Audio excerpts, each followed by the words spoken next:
নমস্কার। শুরু করছি শ্রী প্রভাত কুমার মুখোপাধ্যায়ের একটি ছোট গল্প, খালাস। ভাদ্র 1314 সালে গল্পটি প্রকাশিত হয়েছিল। সঙ্গে থাকুন, শুনতে থাকুন আজকের গল্প, খালাস। বড়দিনের ছুটি হইয়াছে। নগেন্দ্রবাবু কলিকাতায় শ্বশুরালয়ে আসিয়াছেন।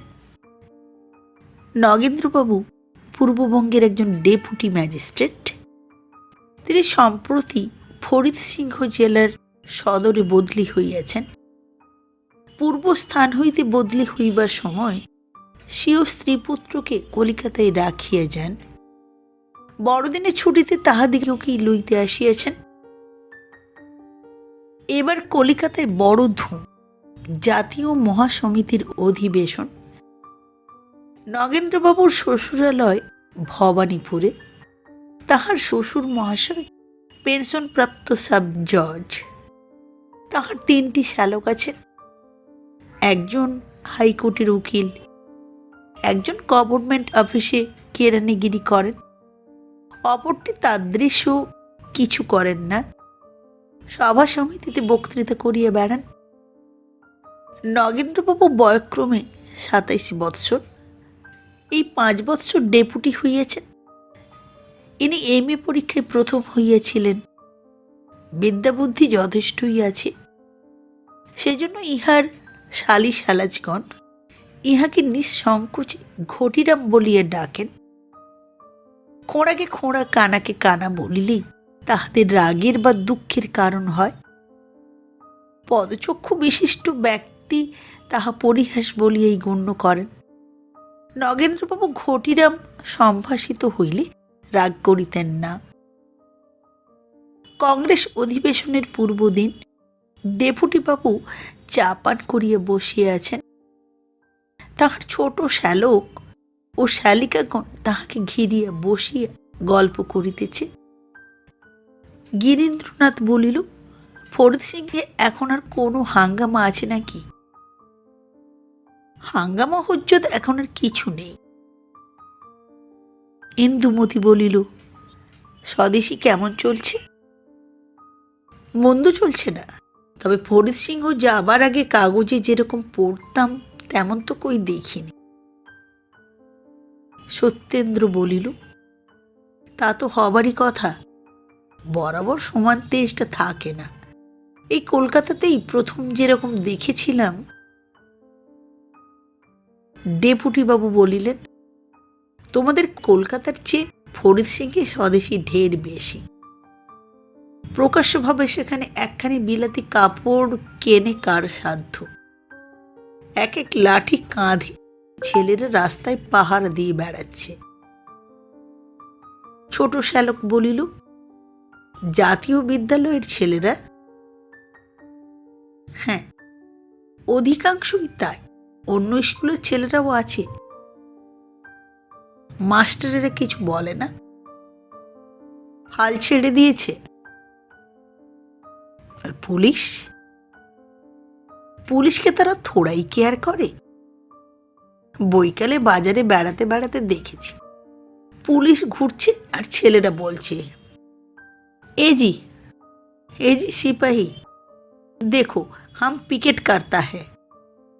আর পিকেটিং করছে। ইহা শুনিয়া সকলেই হাসিতে লাগিলেন।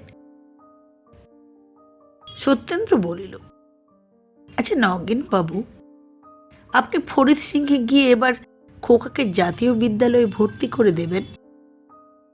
নগেন্দ্রবাবু হাসিয়া বলিলেন, আরে সর্বনাশ, চাকরি যাবে। চাকরি না গেলে আপনি দিতেন? নিশ্চয়ই, তার আর কথা আছে। গিরীন্দ্র বলিল, এমন চাকরি করেন কেন? নগেন্দ্রবাবু হাসিয়া বলিলেন, খাবো কি? কেন? আপনার তো ল লেকচার কমপ্লিট রয়েছে। ওকালতিতে পাশ করে দিব্যি বড় দাদার সঙ্গে হাইকোর্টে বেরোতে আরম্ভ করুন। আর কি বুড়ো বয়সে এক্সামিন পাশ করা পোষায় ভাই? ইন্দুমতি বলিল, ফিরিঙ্গির চাকরি ছাড়বেন না তাই বলুন। আচ্ছা আপনি বলুন তো, আপনি স্বদেশীর সপক্ষে না বিপক্ষে? সপক্ষে। এই দেখো না, 50 টাকার দেশি কাপড় চোপড় কিনে এনেছি নিয়ে যাব বলে। কেন, সেখানে দেশি কাপড় পাওয়া যায় না নাকি? যায়, কিন্তু দাম বেশি। সত্যেন্দ্র হাসিয়ে বলিল, বুঝতে পারিস নি ইন্দু, সেখানে কিনলে পাছে সাহেবরা জানতে পারে, এই ভয়ে এখান থেকে কিনে নিয়ে যাচ্ছেন। নগেন্দ্রবাবু হাসিয়ে বলিলেন, তাতেই বা ক্ষতি কি? লুকিয়ে পুণ্যকর্ম করতে কি কোনো হানি আছে? তা নেই, কিন্তু প্রকাশ্যে যেন পাপ করবেন না। এই সময় বাহিরে সমবেত কণ্ঠে সঙ্গীত ধ্বনি শোনা গেল। সকলে বলিল, ওই মাতৃপূজক সমিতি কংগ্রেসের জন্য ভিক্ষা করতে এসেছে। সকলে বাহিরে গিয়ে দাঁড়াইলেন। দেখিলেন প্রায় 50 জন যুবক ও বালক মাথায় পীতবর্ণ পাগড়ি, কেহ বা মন্দিরে বাজাইতেছে, কাহারও হস্তে বন্দে মাতরম অঙ্কিত ধ্বজা, একজনের হস্তে একটি বৃহৎ থালা, তাহাতে অনেক টাকা পয়সা রহিয়াছে। সকলে সমস্বরে গান করিতেছে, কে কোথা আছিস জন্মভূমির ভক্ত সন্তান, মার পূজা হবে আয় নিয়ে আয়, কে কি করিবি দান, কার আছে সোনা কার আছে রূপা, অঞ্জলি ভরিয়া আন। ও ভাই, এমন সুদিন কবে আর পাবি, দিয়ে নে ভরিয়ে প্রাণ, যার বেশি নাই দিকছে কিঞ্চিত, ছেড়ে লাজ অপমান, যার কিছু নাই সেদিক কেবল ব্যথিত হৃদয় খান। বাড়ির সকলেই কেহ টাকা, কেহ আদুলি, কেহ শিখি থালার উপর দিতে লাগিলেন। নগেন্দ্রবাবু একখানা 10 টাকার নোট থালায় রাখিয়ে দিলেন। নোটখানি দেখিয়া খাতা পেন্সিলধারী একজন যুবক আসিয়া বলিল, মশাইয়ের নাম? নগেন্দ্রবাবু বলিলেন, নাম দরকার কি? 5 টাকার বেশি হলে নাম লিখে নেওয়ার নিয়ম আছে। তবে লিখুন, জনৈক বন্ধু। সত্যেন্দ্র বলিল, ও হে, লেখো জনৈক ডেপুটি, ইনি পূর্ববঙ্গের একটি ডেপুটি। গিরীন্দ্রবাবু বলিলেন, না না, জনৈক বন্ধু বলেই লিখে নাও। যুবকগণ তাহাই লিখিয়া লইয়া গান গাহিতে গাহিতে প্রস্থান করিল। সন্ধ্যা হইয়াছে। ফরিদসিংহ বাজারের রাস্তায় কতিপয় বিদ্যালয়ের বালক পদচারণা করিয়া বেড়াইতেছিল। দেখিল একটি সওদাগরের দোকান হইতে এক ব্যক্তি 1 টিন বিস্কুট হাতে করিয়া বাহির হইল। দেখিবা মাত্র ছেলেরা তাহার সঙ্গ লইল। একজন বলিল, ও হে, কিরকম বিস্কুট কিনলে দেখি। লোকটি বিস্কুটের বাক্স দেখাইল। ছেলেরা বলিল, ছি ছি, এই যে বিলাতি। কাহে বাবু, বিলাতি তো আচ্ছা হ্যাঁ। তুমি হিন্দু না মুসলমান? মুসলমান। একজন ছেলে বলিল, বিলাতি চিজ হারাম হ্যাঁ। লোকটি বলিল, তোবা তোবা, ऐसा बात मत बोलिए बाबू। কত দাম নিলে? 1.5 রুপিয়া। 1.5 টাকা? এর চেয়ে ভালো তাজা দেশি বিস্কুটের টিন 1 টাকায় পাওয়া যায়। লোকটি সাহেবের চাপরাশি। তাহার মনে সম্প্রতি আসাম হইতে আসিয়া ডাকবাংলায় অবস্থান করিতেছেন। সে ভাবিল, সাহেব তো আমায় বিস্কুটের জন্য 1.5 টাকাই দিয়েছে। 1 টাকায় যদি ভালো বিস্কুট পাওয়া যায় আর 8 ঘন্টা পয়সার লাভ, মন্দ কি? তাই জিজ্ঞাসা করিল, সচ বাত বাবু? ছেলেরা একটু উৎসাহিত হইয়া বলিল, হ্যাঁ সত্য বই কি, চলো তোমাকে দেশি বিস্কুটের টিন দেখাই, এসো এই টিনটা ফিরে দিবে, এসো। 4-5 জন বালক সেই চাপরাশিকে লইয়া সওদাগরের দোকানে গেল, কিন্তু সওদাগর টিন ফিরাইয়া লইতে কিছুতেই রাজি হইল না। সে বলিল, একে স্বদেশীর জ্বালায় বিলাতি টিন আর বিক্রয় হয় না, মাল পড়িয়া পচিতেছে, একটা যদি বিক্রয় করিয়াছি তো উহার কোন ক্রমে ফিরিয়া লইব না। তখন বালকেরা দোকানের বাহিরে আসিয়া নিজেদের মধ্যে পরামর্শ করিয়া স্থির করিল, তাহারা নিজ ব্যয়ে 1 টিন দেশি বিস্কুট কিনিয়া দিতেছে। চাপরাশিকে স্বদেশী দোকানে লইয়া গিয়া বালকেরা তাহাকে 1 টিন দেশি বিস্কুট কিনিয়া দিল। চাপরাশি বলিল, बाबू इसको दाम 1 रुपया, हमारा बाकी 8 आना पैसा।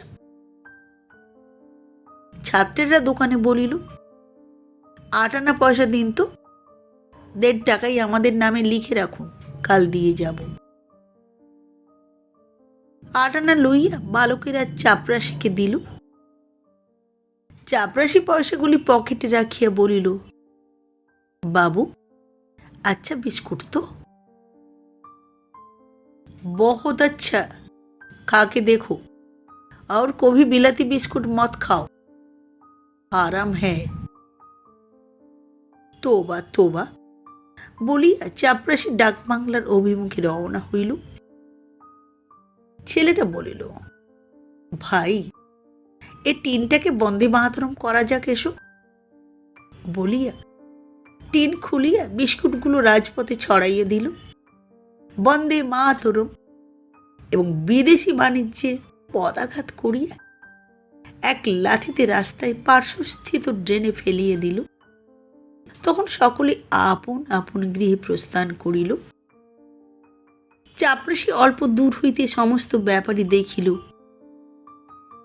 আসাম হইতে নতুন আসিয়াছিল, কিছুই বুঝিতে পারিল না। পথচারী একজনকে জিজ্ঞাসা করিল, বাবু লোক পাগল হুয়া ক্যা? সে বলিল, বন্দে মাতরম হইয়া অবধি লড়কা লোক কাহাকেও বিলাতি জিনিস কিনিতে দেয় না। क्या बोलता है, बंदूक मारूं? नहीं नहीं, बंदे मातरम। वो क्या है? एक तो गाली होगा, साहेब लोग को देखने से ही आजकल लड़का लोग वही बात बोलता है। नगद 8 आना पयसा लोभ करिया চাপরাশি প্রফুল্ল মনে ডাক বাংলায় প্রত্যাবর্তন করিল। দেখিল সাহেব বারান্দায় পায়চারি করিয়া বেড়াইতেছেন। চাপরাশিকে দেখিয়া অত্যন্ত ক্রুদ্ধ হইয়া সাহেব জিজ্ঞাসা করিলেন, কেউ না দেরি কিয়া? বলিয়া বিস্কুটের টিন হাতে করিয়া নিরীক্ষণ করিতে লাগিলেন। হিন্দু বিস্কুট দেখি তৎক্ষণাৎ সেই টিন চাপরাশির মস্তক লক্ষ্য করিয়া সজোরে ছুঁড়িয়া মারিলেন। চাপরাশি বারান্দার প্রান্তে দাঁড়াইয়াছিল, মার খাইয়া নিম্নে পড়িয়া গেল। টিনের আঘাতে কপাল কাটিয়া রক্তপাত হইল। সাহেব চাপরাশির পতনের দিকপাত না করিয়া বলিলেন, ড্যাম শুয়ার কা বাচ্চা, ইহ দেশি বিস্কিট কাহে লায়া? চাপরাশি ভয় কাঁপিতে কাঁপিতে উঠিয়া বারান্দায় আসিল।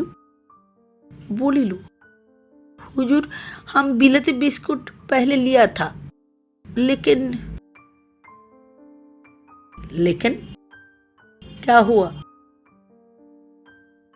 लेकिन स्कूल का लड़का लोग। চাপরাশি 8 আনা পয়সার মায়া পরিত্যাগ করিয়া বলিতে যাইতেছিল যে বালকগণের প্ররোচনায় দেশীয় বিস্কুটি ভালো শুনিয়া তাহাই লইয়াছেন। কিন্তু সাহেব অগ্নিশর্মা হইয়া বাধা দিয়ে বলিলেন, स्कूल के लड़का लोग वंदे मातरम छीन लिया এতক্ষণে চাপরাশি অকুল সমুদ্রের কুল পাইল।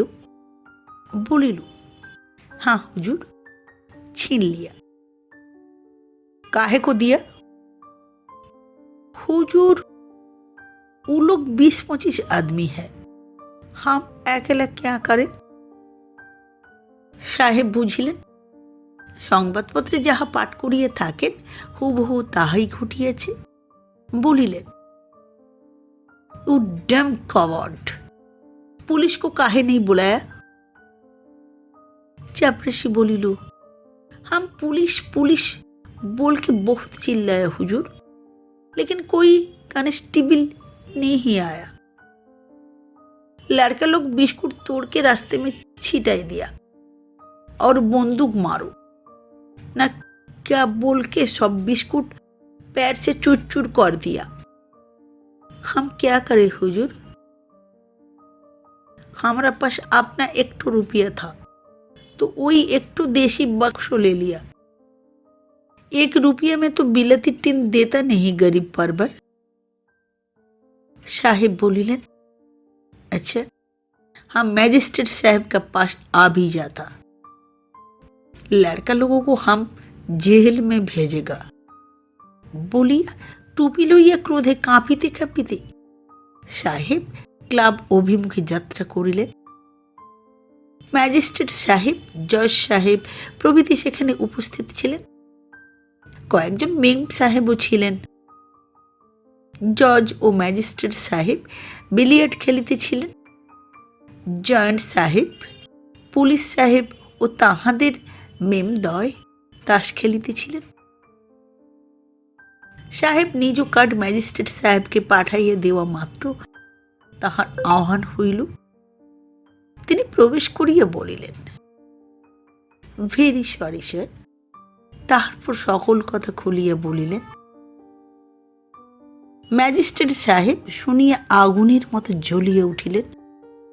পুলিশ সাহেবকে বলিলেন, আইসে দিস ইজ সিরিয়াস। পুলিশ সাহেব বলিলেন, আমি এখনো যাইতেছি। বলিয়া তাসের হাত ডাক্তার সাহেবকে দিয়ে বাহির হইলেন। आर्दली बोलिलेन, कोतवाली दारोगा को अभी डाक बांगला में आने का हो। साहेब तो तखन डाक बांगलाय आसिया उपस्थित हইলেন। This is really very good of you to take so much trouble. Police साहेब बोलिलेन, दिन दिन बंदे मातरम নিউসেন্স অসহনীয় হইয়া দাঁড়াইতেছে। ইহা নিশ্চয়ই জাতীয় বিদ্যালয়ের ছেলেদের কাজ।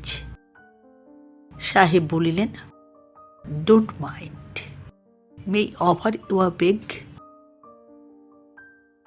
ক্রমে দারোগা কাশিমুল্লাহ আসিয়া সেলাম করিয়া দাঁড়াইল। পুলিশ সাহেব জিজ্ঞাসা করিলেন, दारोगा, आज बाजार में दंगा हुआ जानता? हाँ हुजूर, अभी खबर मिला। क्या एक्शन लिया? हुजूर, फरियादी का तलाश में मुतयन किया। फरियादी यहाँ है, इतला लिख लो। जो हुकुम हुजूर। बोली दारोगा चापराशी के लइया बारान्दाय गेल। एजेहार लिखिते लागिल। बला बाहुल्य मनिबके जेमन बलियाछिल चापराशी दारोगाकेও সেই রূপ বলিল। লিখিতে লিখিতে দারোগা জিজ্ঞাসা করিল, কোথাও জখম আছে? সাহেবের প্রহারে তাহার কপাল যে জখম হইয়াছিল চাপরাশি তাহাই দেখাইয়া দিল। সাহেব ইহা দেখিয়া মনে মনে হাসিয়া ভাবিলেন, ড্যাম, নেটিভগণ এইরূপ মিথ্যাবাদী বটে। দারোগা লিখিয়া লইল। বাদী কপালের জখম ও কাপড়ে রক্তের দাগ দেখাইল। ইত্তেলা গ্রহণ শেষ হইলে পুলিশ সাহেব হুকুম দিলেন, আজ রাত্রে যেমন করিয়া পারো আসামি গ্রেপ্তার করিতে হইবে। রাত্রে জামিন চাহিলে জামিন দিবে না। হুকুম দিয়ে পুলিশ সাহেব প্রস্থান করিলেন। দারোগা সাহেবকে বলিল, হুজুর, আপনার এই চাপরাশিকে আসামি শনাক্ত করিবার জন্য একটু ছুটি দিতে হইবে। অল রাইট, চাপরাশি যাও, দারোগা 7 আসামি দেখলাও। চাপরাশি বলিল, হুজুর, অনেক ছেলে, তাহাতে রাত্রি হইয়াছিল, চিনিতে পারিব কি? সাহেব রাগিয়া বলিলেন, শুয়ার, নেহি পয়চানে সকো, হাম তুমকো ডিসমিস করেগা। চাপরাশি প্রস্থান করিল। দারোগা তাহার সহিত আর কোনো অনুসন্ধান মাত্র না করিয়ে একেবারে জাতীয় বিদ্যালয়ের ছাত্রাবাসে গিয়া উপস্থিত হইল। শিক্ষকেরা তখন কেউ ছিলেন না, ছাত্রেরাও অনেকে অনুপস্থিত ছিল। একটি ঘরে 4-5টি ছেলে প্রদীপ জ্বালিয়া পাঠ মুখস্থ করিতেছিল। তাহাদেরই মধ্যে 3 জনকে চাপরাশি অম্লান বদনে শনাক্ত করিয়া দিল। দারোগা তাহাদিগকে গ্রেপ্তার করিল। বলা বাহুল্য, এই বালকগণের মধ্যে কেহ কিছু জানিত না। বালকত্রয় বলিল, দারোগা সাহেব, আমাদের কেন গ্রেপ্তার করিতেছ? আমরা কি করিয়েছি? দারোগা বলিল, কি করিয়াছ তাহা আদালতেই মালুম হইবে। বলিয়া দারোগা 3 জন কনস্টেবলের জিম্মায় তাহাদিগকে থানায় পাঠাইয়া দিল। তাহার পর দারোগা চাপরাশিকে হাসপাতালে লইয়া গিয়া সরকারি ডাক্তারের দ্বারা তাহার জখম পরীক্ষা করাইয়া সার্টিফিকেট লিখাইয়া লইল। শেষে বলিল, থানায় চল। কেন? আসামি চিনিবার জন্য। আসামি তো চিনিয়ে দিলাম। আরে না না, ছেলেদের ভালো করিয়া চিনিয়ে রাখো, কাল কোনো ডেপুটি বাবু আসিবে, অন্যান্য ছেলেদের সঙ্গে তাহাদের মিশাইয়া দাঁড় করাইয়া দিবে, তখন তোমায় আসামি চিনিয়ে বাহির করিতে হইবে। না পারিলে মোকদ্দমা ফাঁসিয়ে যাইবে, চালান হইবে না। থানায় এসো, ভালো করিয়া সেই 3 জনকে চিনিয়ে রাখো। চাপরাশি বলিল, দেরি হইলে সাহেব গোসা হইবে যে। যাও, সাহেবের কাছে ছুটি লইয়া এসো। চাপরাশি গিয়ে সাহেবের কাছে সকল কথা বলিয়া ছুটি চাহিল। সাহেব ছুটি দিলেন এবং মনে মনে বলিলেন, ড্যাম নেটিভ পুলিশ, এইরকম ডিসঅনেস্টি বটে। দারোগা তখন বাজার অন্যত্র হইতে আরো 3-4 জন লোক এবং সেই সওদাগরকে সাক্ষী স্বরূপ ডাকাইয়া আনিল। পুলিশের শাসনে তাহারা যাহা দেখিয়াছে তাহা এবং যাহা দেখেনি তাহাও সাক্ষ্য দিতে স্বীকৃত হইল। অনেক রাত্রি পর্যন্ত থানায় বসিয়া বালকত্রয়কে চিনিয়াও লইল। এই মোকদ্দমার বিচারভার পড়িল ডেপুটি নগেন্দ্র বাবুর উপর। সন্ধ্যা উত্তীর্ণ হইয়াছে। ডেপুটি বাবু কাছারি হইতে ফিরিয়া জলযোগাতি অন্তে অন্তঃপুরের বারান্দায় বসিয়া আরাম করিতেছেন। নগেন্দ্রবাবুর গৃহিণী 20 বর্ষীয় যুবতী, তাহার নাম চারুশীলা। চারুশীলা আসিয়া পতির পার্শ্বে উপবেশন করিলেন। বলিলেন, আজ মনটা এমন ভার ভার দেখছি কেন? নগেন্দ্রবাবু বলিলেন, না, এমন কিছু নয়। গৃহিণী কিন্তু শুনিলেন না, পিড়াপিড়ি করিতে লাগিলেন। শেষে ডেপুটি বাবু বলিলেন, ছেলেদের মামলাটা এত লোক থাকতে আমার ঘাড়েই চাপিয়াছে। চারুশীলা বলিলেন, তোমাদের কাছে হবে সে তো ভালোই হলো, আমার বরং ভাবনা ছিল। কি ভাবনা? যে কার কাছে বা মোকদ্দমাটা পড়ে, হয়তো সাহেবদের খুশি করবার জন্যে অবিচার করে ছেলে 3টিকে জেলেই পাঠাবে। তোমার কাছে হলো, আমি নিশ্চিন্ত হলাম। তাহার স্বাধীন চিত্ততায়, স্ত্রীর এই সরল বিশ্বাসে ডেপুটিবাবু মনে মনে একটু হাসিলেন। বলিলেন, যদি প্রমাণ হয় তাহলে তো ছেলেদের সাজা দিতে হবে। আমি তো আর অবিচার করে তাদের খালাস দিতে পারবো না। চারুশীলা বলিলেন, ছি, অবিচার কেন করবে? যদি বাস্তবিক প্রমাণ হয় ওরা আমার আপনার ছেলে হলেও আমি খালাস দিতে বলতাম না।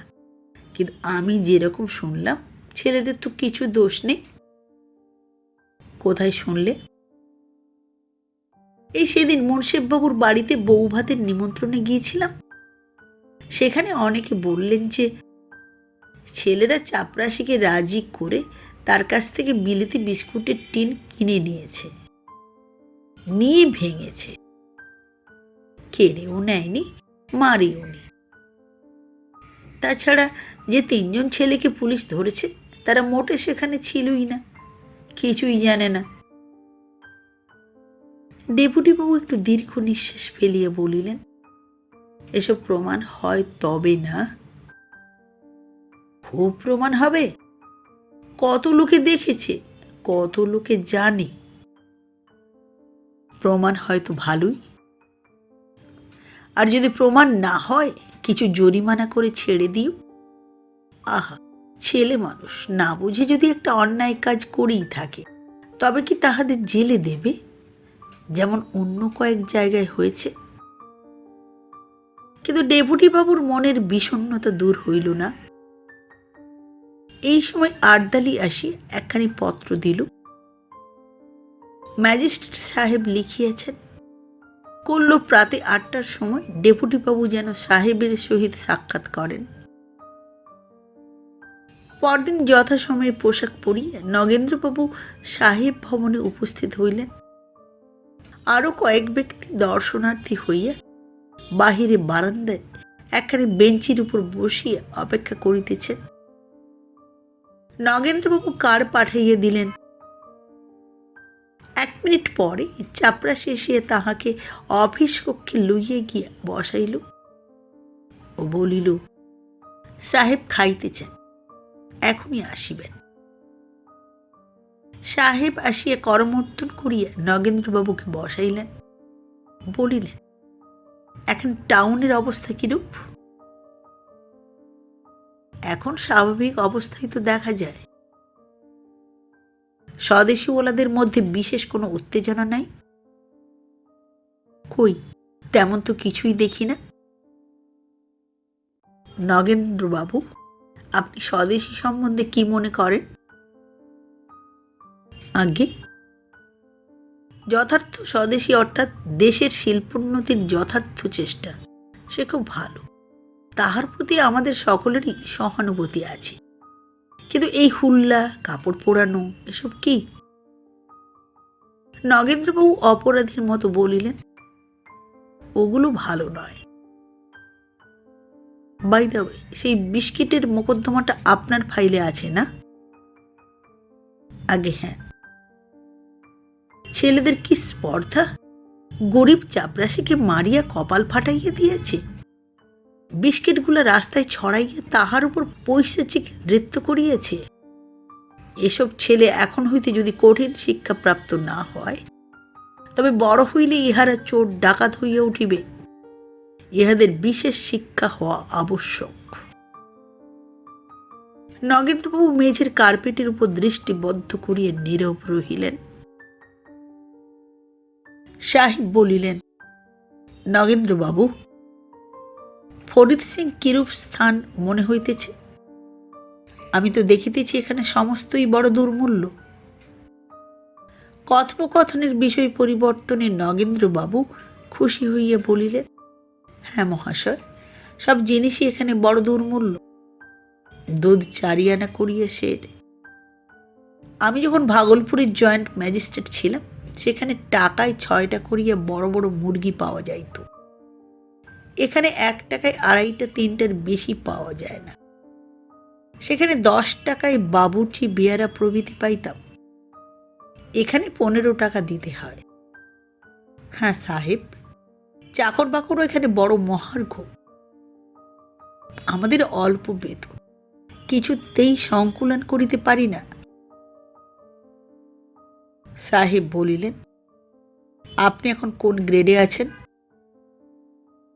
250। কতদিন? প্রায় 3 বৎসর। 3 বৎসর? Shame, this is downright shame. আমি আপনার সার্ভিস বুক দেখিয়ে 300 টাকার গ্রেডে উন্নতির জন্য শীঘ্রই কমিশনার সাহেবকে লিখিব। নগেন্দ্রবাবু অত্যন্ত কৃতজ্ঞ হয়ে সাহেবকে ধন্যবাদ দিলেন। ক্রমে সাহেব উঠিয়া দাঁড়াইয়া বলিলেন, ওয়েল নগেন্দ্রবাবু, I would not detain you longer, বলিয়া স্বীয় হস্ত প্রসারিত করিয়ে দিলেন। যাইবার সময় বলিলেন, স্বদেশী সম্বন্ধে বিশেষ কোনো সংবাদ পাইলেই আমাকে আসিয়া জানাইবেন। This swadeshi must be stamped out at any cost.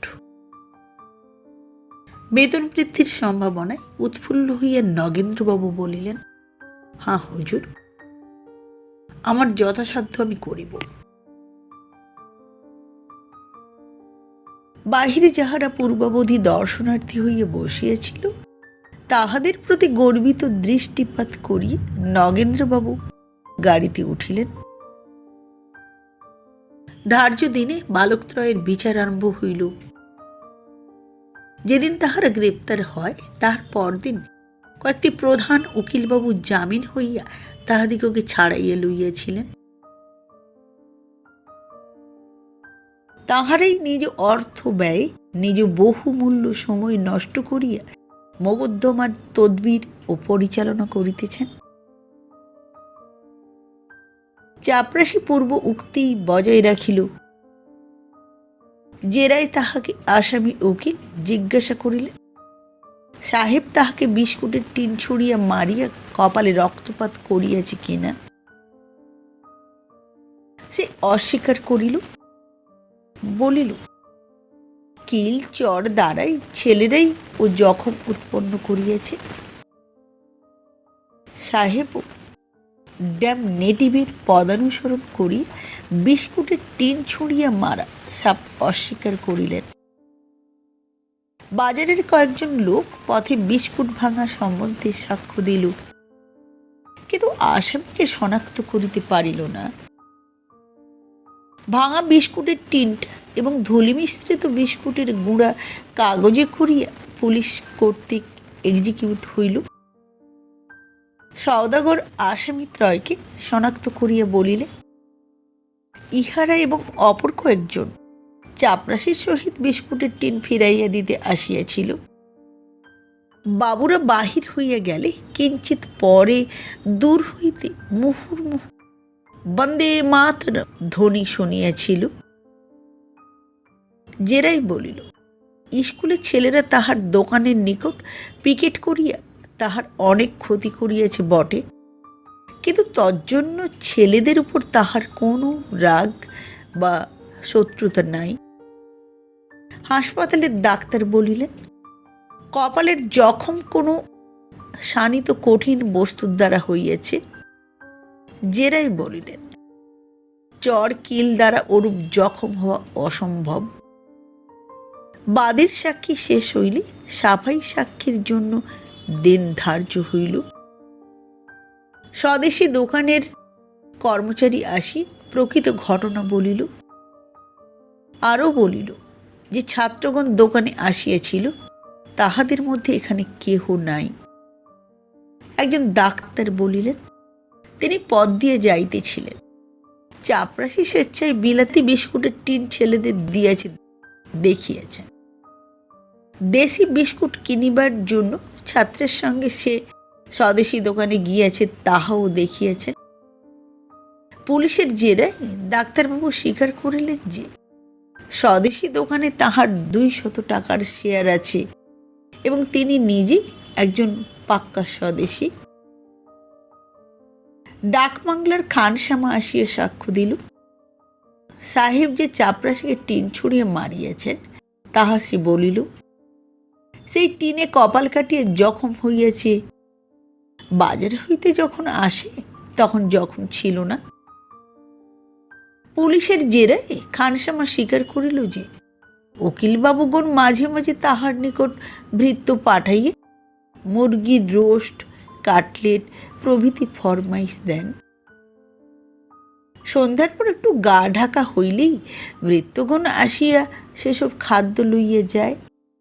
তাহাতে মাসে মাসে তাহার কিঞ্চিত উপার্জন হইয়া থাকে। মোকদ্দমা শেষ হইল, হুকুম হইল সপ্তাহ পরে রায় বাহির হইবে। ইতিমধ্যে দেখা গেল ডেপুটি বাবু 3 দিন ধরাচোরা বাঁধিয়া ম্যাজিস্ট্রেট সাহেবকে সেলাম করিতে গেলেন। রায়ের দিন আদালত গৃহ লোকে লোকারণ্য। বিস্তর স্কুলের বালক আসিয়াছে, অন্যান্য লোকও আসিয়াছে। রায় বাহির হইল। আসামিগণ সকলেই দোষী সাব্যস্ত হইয়াছে। প্রত্যেকের 3 মাস করিয়া সশ্রম কারাদণ্ড এবং 50 টাকা করিয়া জরিমানা। রায় শুনিয়া ছেলের দল বন্দে মাতরম বলিয়া চিৎকার করিয়া উঠিল। পুলিশ অনেক কষ্টে গোল থামাইয়া বালকগণকে আদালত গৃহ হইতে অপসৃত করিয়া দিল। আসামি পক্ষের প্রধান উকিল কালীকান্তবাবু রায় চাহিয়া পাঠ করিলেন। বিচারক লিখিয়াছেন, বাদীর সাক্ষীগণের উক্তিতে অনেক স্থলে অনৈক্য দেখা যায় বটে, কিন্তু সে সকল মাইনর। উহাতে বরং এই প্রমাণ হয় যে সাক্ষীরা শিখানো নহে। সত্য বটে, কোনো কোনো সাক্ষী বলিয়াছে হাঙ্গামার সময় 15-20 জন ছেলে ছিল।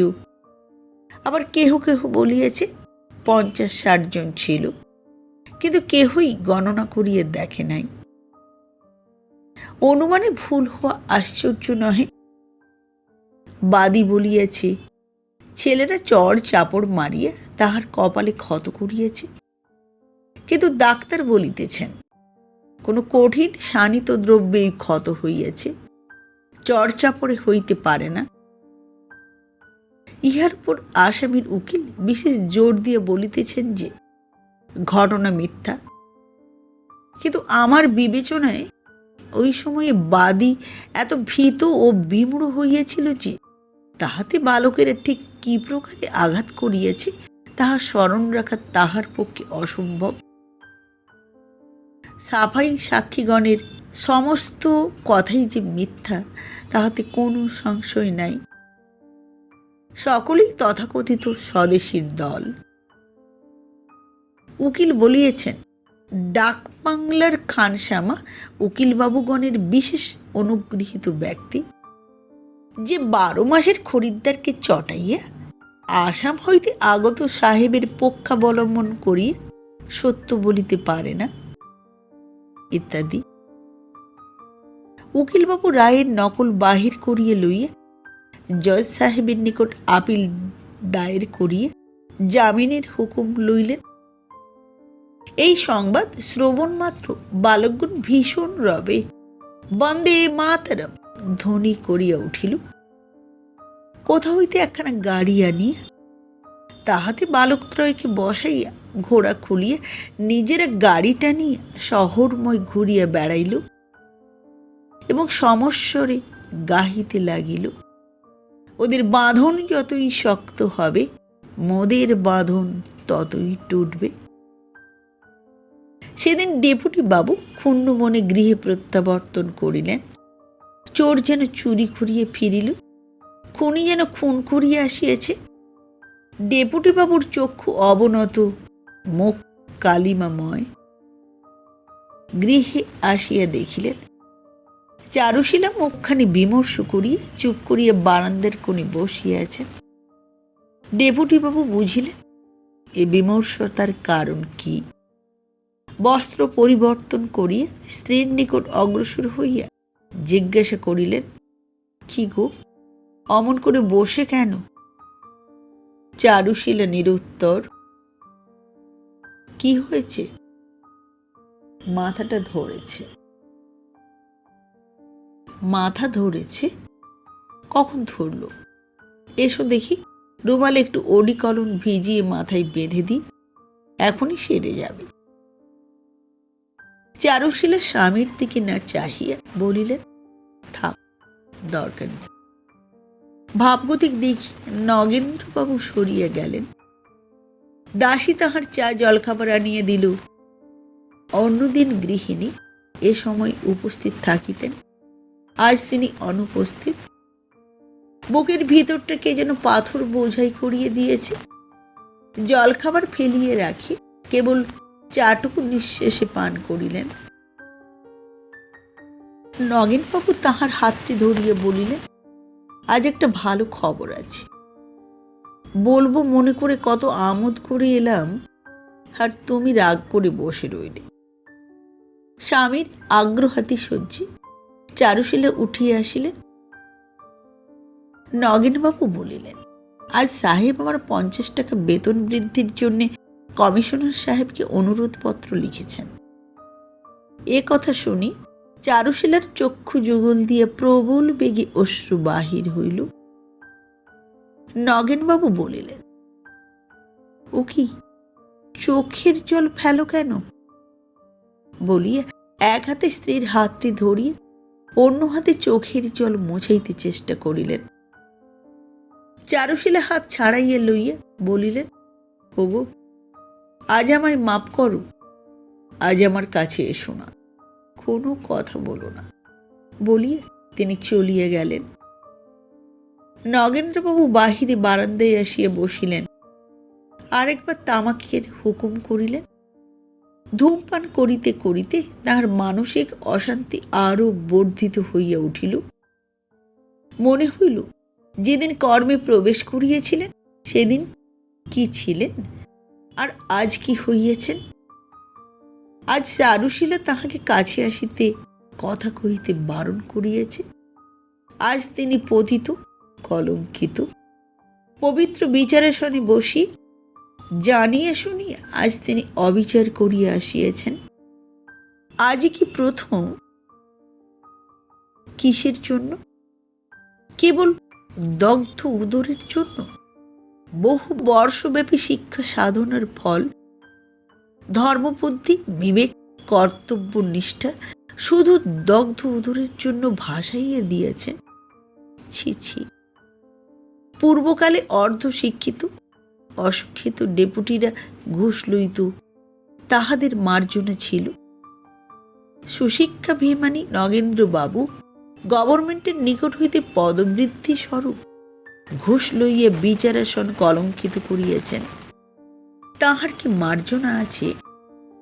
ডেপুটিবাবু এই সকল কথা মনে মনে চিন্তা করিয়া অনুতাপে দগ্ধ হইতে লাগিলেন। শেষে অস্থির হইয়া উঠিয়া পড়িলেন, চাদর লইয়া বেড়াইতে বাহির হইলেন।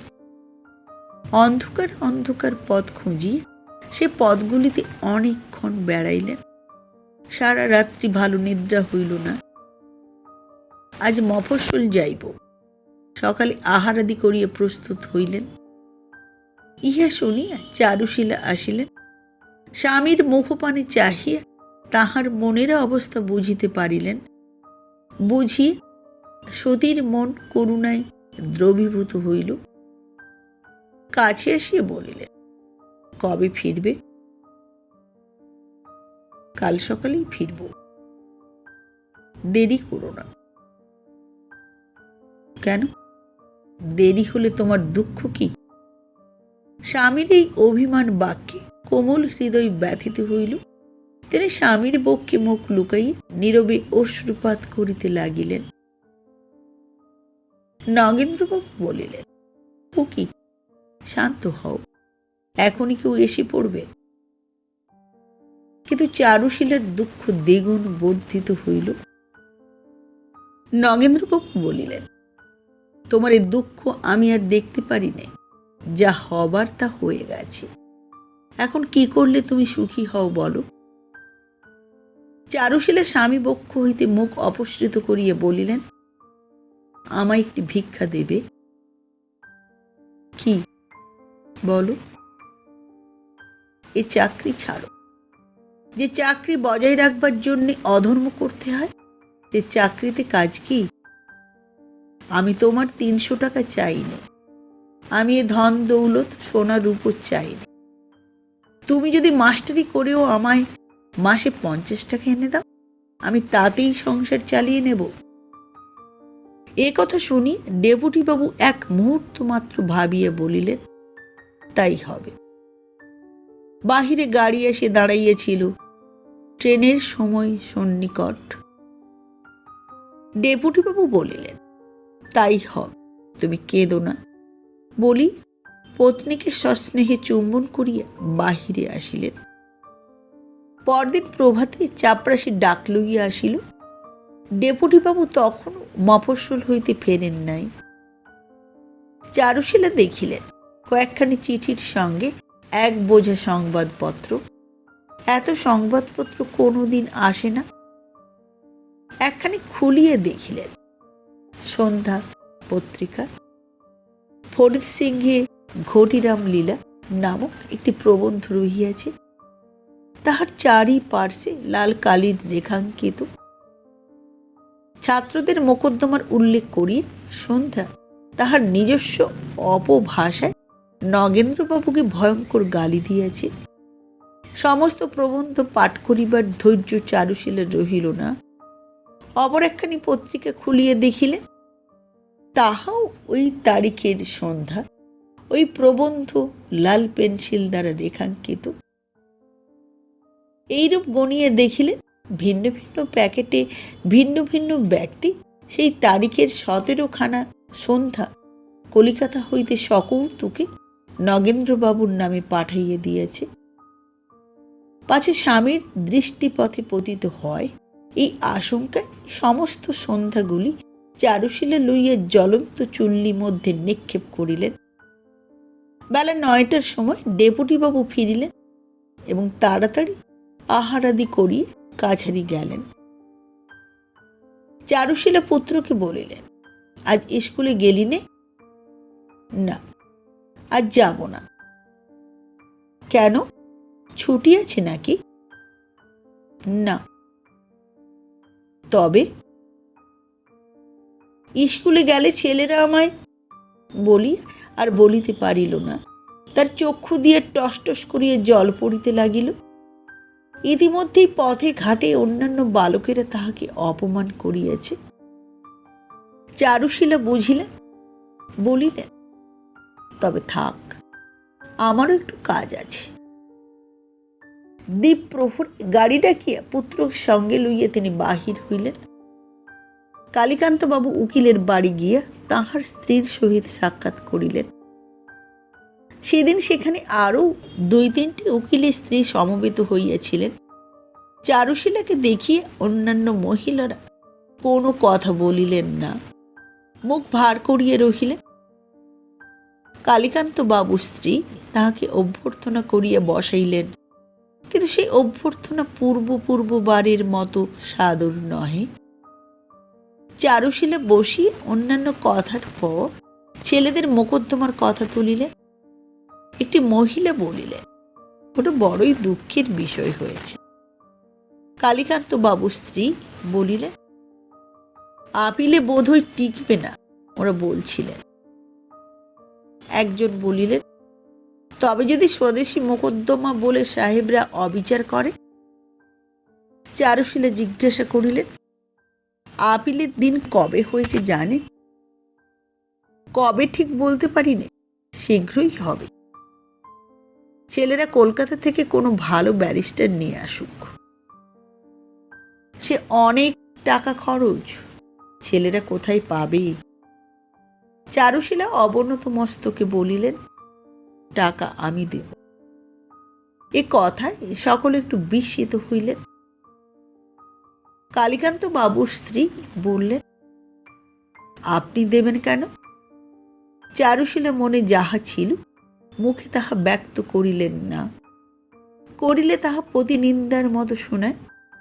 কিন্তু তাহার চক্ষু দুইটি জলপূর্ণ হইয়া আসিল।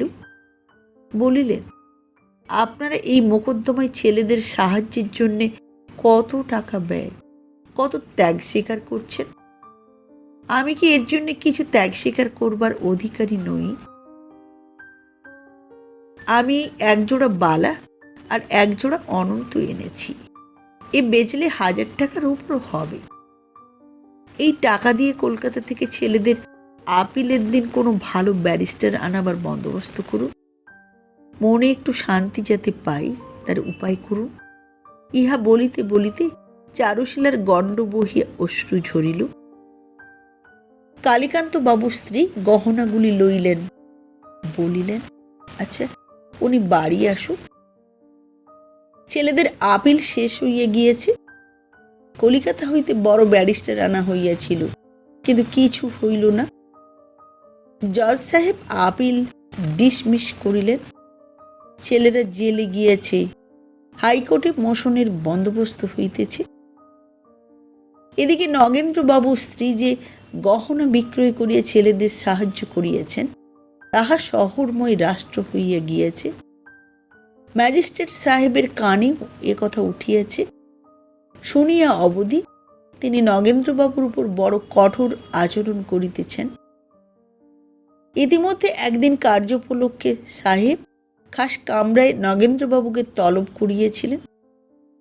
পূর্ববারের মতো তাহাকে বসিতে অনুরোধ করেন নাই। আমলার মতো দাঁড়াইয়া থাকিয়া এবার সাহেবকে কাজ বোঝাইতে হইয়াছিল। কয়েকদিন পরে নগেন্দ্রবাবুর একটা রায় জজ সাহেব উল্টাইয়া দিলেন।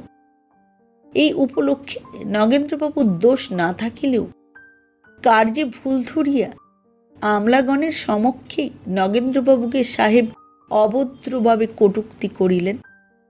নগেন্দ্রবাবু কর্ম ত্যাগ করিবার জন্য প্রস্তুতি হইয়াছেন। কলিকাতায় গিয়ে আইন পরীক্ষা দিয়া ওকালতি করিবেন। মাঝে মাঝে স্বামী স্ত্রীতে এ বিষয়ে জল্পনা কল্পনা হইয়া থাকে। মাসখানেকের মধ্যেই কর্ম ত্যাগ করিবেন, ইহাই আপাতত স্থির হইয়াছে। জজ সাহেব তাহাকে কুঠিতে ডাকাইয়া পাঠাইলেন।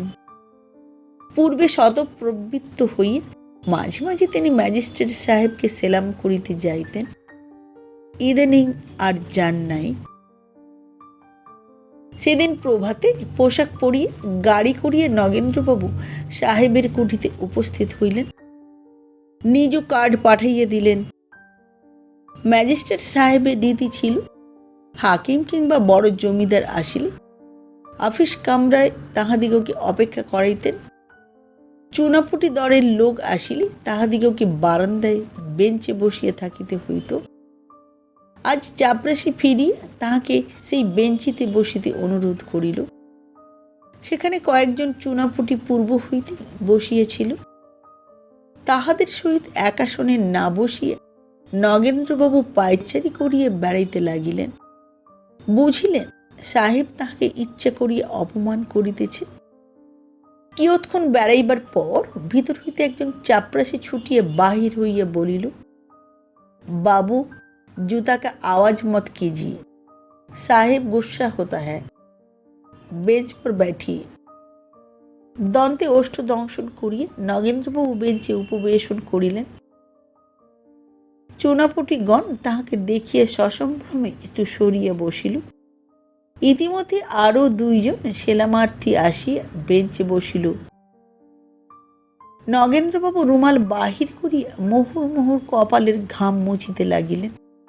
क्रोधे ताहार कण्ठ रोध हইয়া আসিতে লাগিল।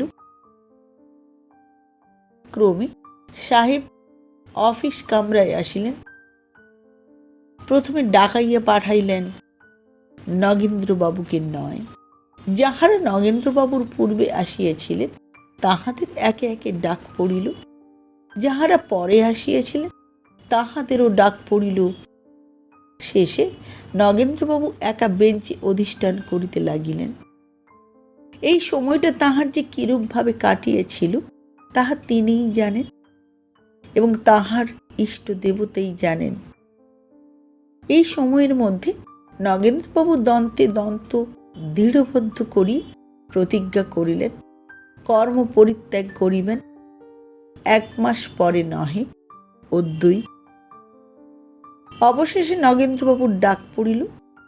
তিনি ক্রোধে মাতালের মতো টলিতে টলিতে সাহেবের কামরায় প্রবেশ করিলেন।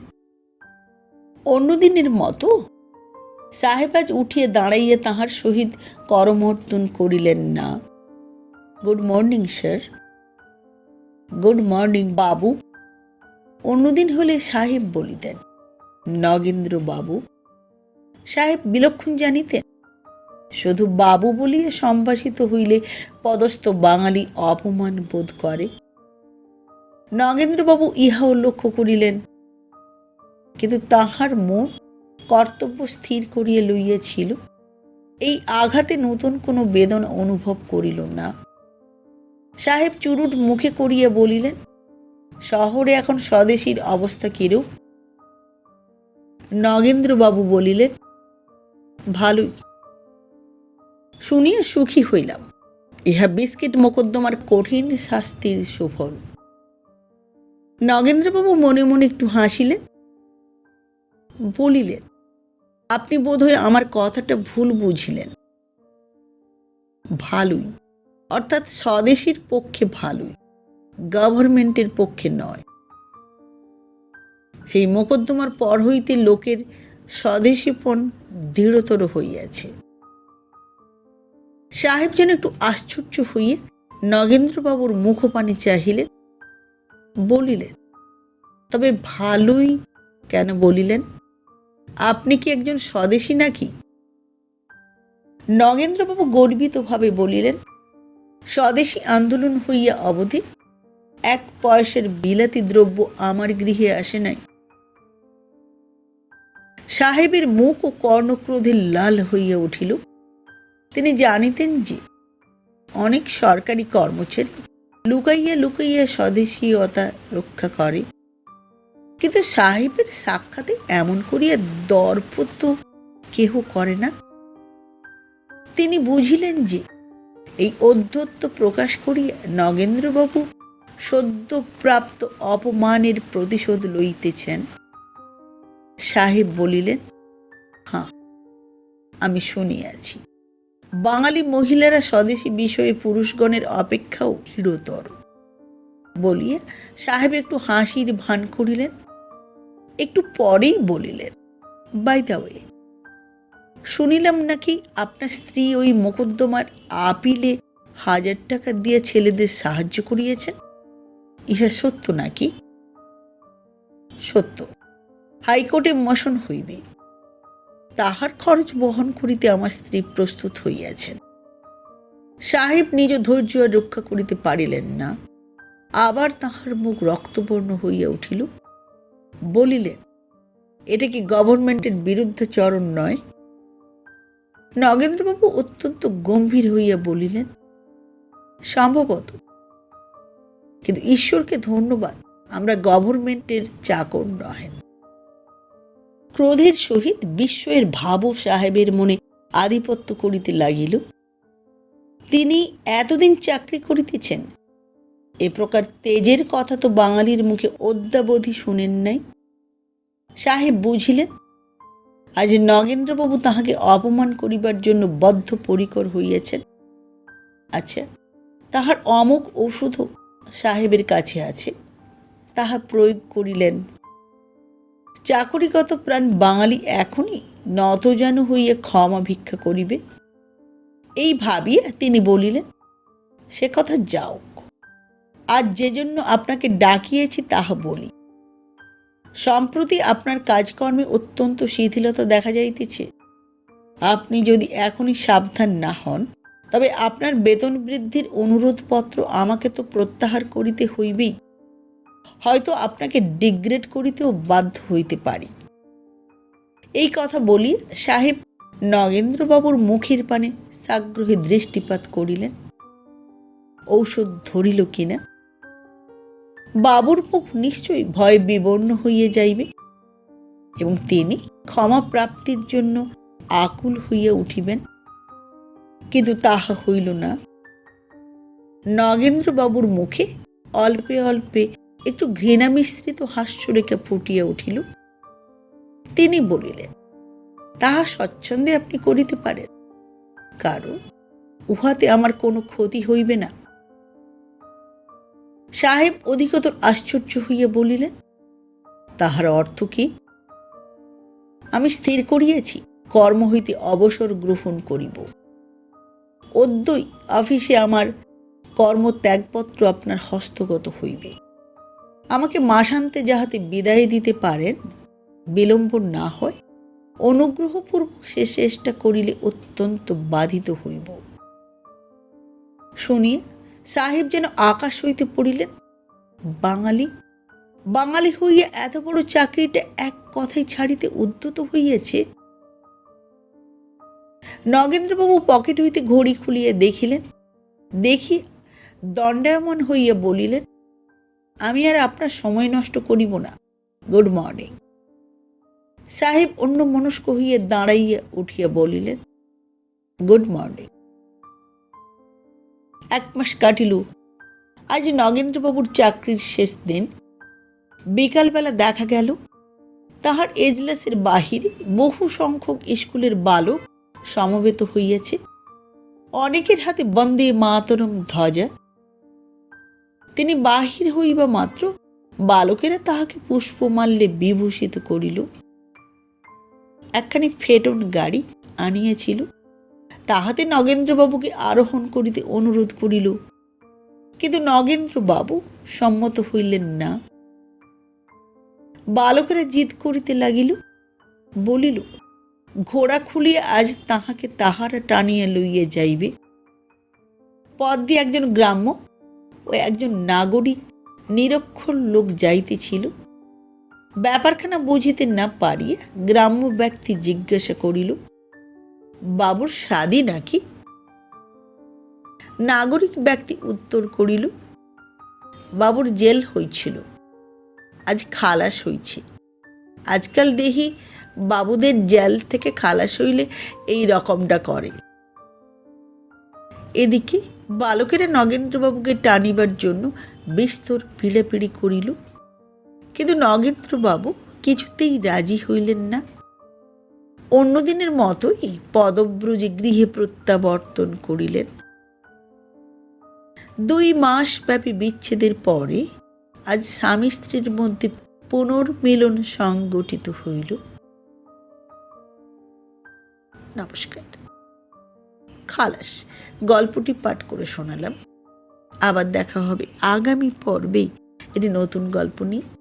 আজকের মতো নমস্কার।